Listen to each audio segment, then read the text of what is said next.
weerar cidna kuma nihin. alxamdu lilaahi rabbi alcaalamiin wاsalaatu wasalaamu calaa ashrafi alanbiyaa'i wاlmursaliina wabacd. laascaanood maalintii shanaad ayaa gardarradu ku socotaa. maalinkii shanaad ayaa laascaanood la duqaynaya oo duqaynta cidna aan loogu aaba yeelayn. waxaa la duqaynayaa masaajiddii lagu cibaadaysanayey, waxaa la duqaynayaa goobihii caafimaadka, waxaa la duqaynayaa guryihii dadweynaha, waxaa la duqaynayaa meel walba oo lagu bixinayo adeega dadweynaha. ninka duqaynaya nin laascaanood dani ka haysa ma aha. laascaanood hanti kuma laha, gudaheedana ma degana. waa daalim dhul fog ka soo duulay. doolaaluu dhulkan ku yimi, dulmi buu ku laynayaa ummaddan, dulmi buu ugu soo duulay, dulmigiina waa ku adkaysanaya. dulmigii buu wadaa. reer laascaanood ilaahay tabaaraka wa tacaala dulmigii ay soo qaadeen ee ay rabeen inay ku baabi'iyaan alla waa uga hiiliyey. waayo waa dad dulman, rabbi jala jalaaluhu waa u hiiliyey. maalinkii shanaad bay waxay difaacanayaan magaaladooda oo ay ka difaacanayaan cadow wuxuu ugu soo duulay iyo waxay ka haystaan aanu jirin ayay ka difaacanayaan oo ay hor taagan yihiin. wuxuu u adeegsanayaa hubka noocyadiisa kala duwan. waa ka hub badan yahay, waa ka cataad iyo taageero badan yahay, waa ka gurmad badan yahay. haddana ilaahay tabaaraka wa tacaala waa uga hiilinaya. waayo rabbi jala jalaaluhu wuxuu ballan qaaday qofka dulman inuu hiiliyo. ilaahayna tabaaraka wa tacaala kuwan la dulmiyayo ee duulaanka lagu yahay wuu u hiilinaya. wallaahi billaahi tallaahi baan shaki iiga jirin in ilaahay inoo hiilinayo, waayo waynu dulmannahay. waxaan idiin sheegayaa qiso yaroo kooban oo dhacday xilligii nebiga salawaatu rabbi wasalaamuhu calayh. qisooyinkii dunida ka soo dhacay waxbaa laga qaataa.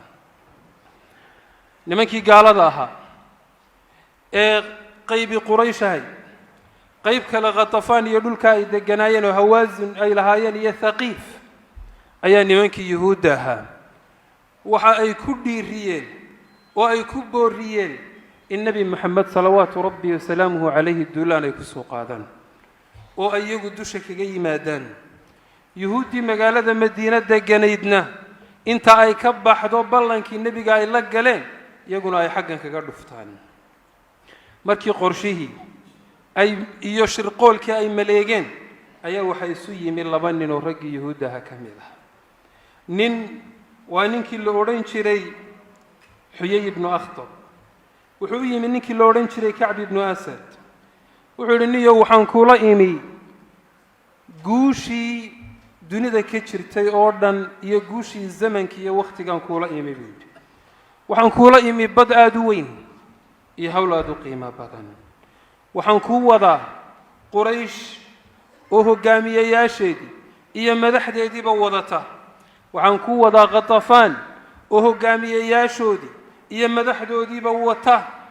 waxay ballan igula galeen oy heshiis igula galeen inaysan tegin oo aysan noqonin ilaa ay dabar gooyaan oo dabar jaraan moxamed iyo inta la socota. hadalka aada ugu fiirsada.